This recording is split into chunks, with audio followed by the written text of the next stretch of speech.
about you, but I love DIY. I don't always have the time to do it though, so when I do it, I want it to be convenient. I don't want to have to be looking for ingredients from the Himalayan mountains, and it must be affordable. So if you want to know how to create your own DIY conditioner and you want it to not only be convenient but you want it to be affordable, keep watching.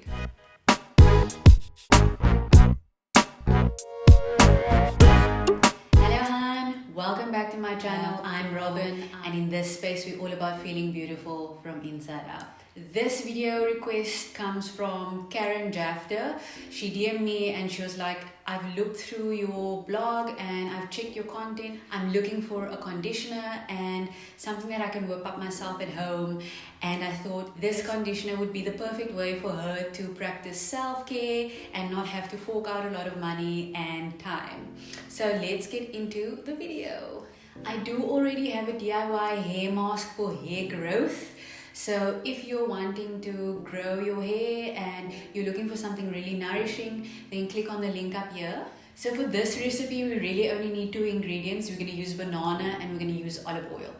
Banana is really good because banana is known to help reduce flaky and dry itchy scalp. It's also known to treat, condition and soften your hair. And then secondly, we're going to use olive oil because olive oil is one of those few oils that's non-comedogenic, which means that it's actually one of the few oils that can seep into the hair shaft and that can actually hydrate your hair. And then olive oil is also known to help seal the moisture. So after you've applied any product that's really hydrating, like the banana that we're going to use, the olive oil really helps to lock in the moisture and also help to soften and condition the hair. If you're looking for a protein-rich conditioner, at this point, people who are not vegan may add additional products like honey, mayo and egg.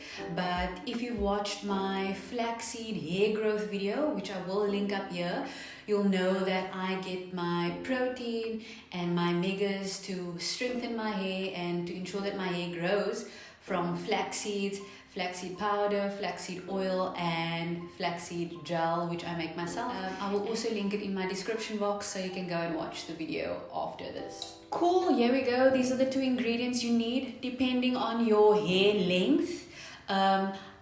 I would use 2 because my hair is already shoulder length. If your hair is shorter, then you'd only need 1 banana. Because of the length of my hair, I'm going to be using 2 tablespoons of olive oil rather than 1.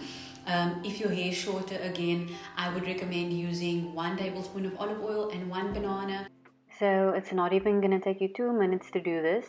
I'm choosing to mash my banana rather than blend it because honestly it's just so quick to mash it myself.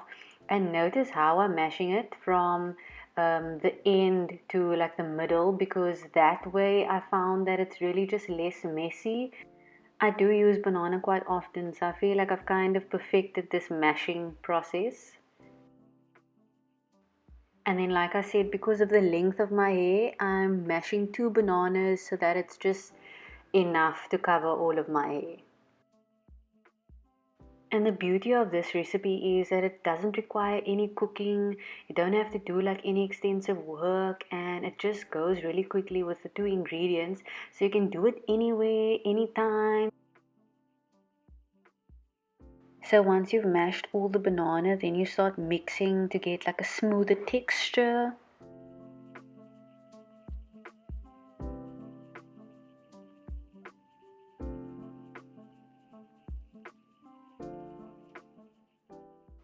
And now I'm just adding my olive oil. Remember that for my hair length, which is shoulder length, I'm adding 2 tablespoons of olive oil. But if you have shorter hair, then 1 tablespoon should be enough.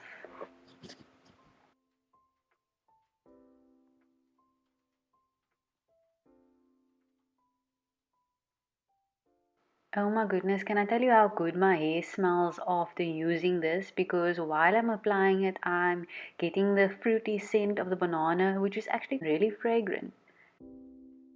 And like every other conditioner, it's best to apply this conditioner after you've already shampooed your hair and your hair is clean and able to receive product nutrients.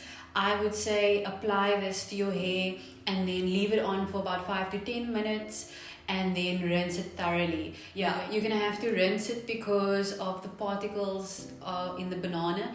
You don't want to have little bits of banana sticking in your hair after you've washed it.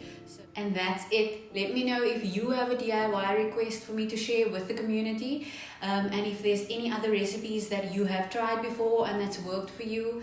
Also, don't forget to like this video because that lets me know that you enjoy seeing this type of videos and that I should be creating more. And then subscribe to my channel so that you're notified when I upload a new video every week. I was a little bit late in uploading this week's video. I usually upload every Tuesday, and I know how much you love excuses, so I'm not even going to bother going into it. Please subscribe to my channel so that you're notified whenever I upload a video. I do upload every week. So thank you for watching, and I will see you in my next one.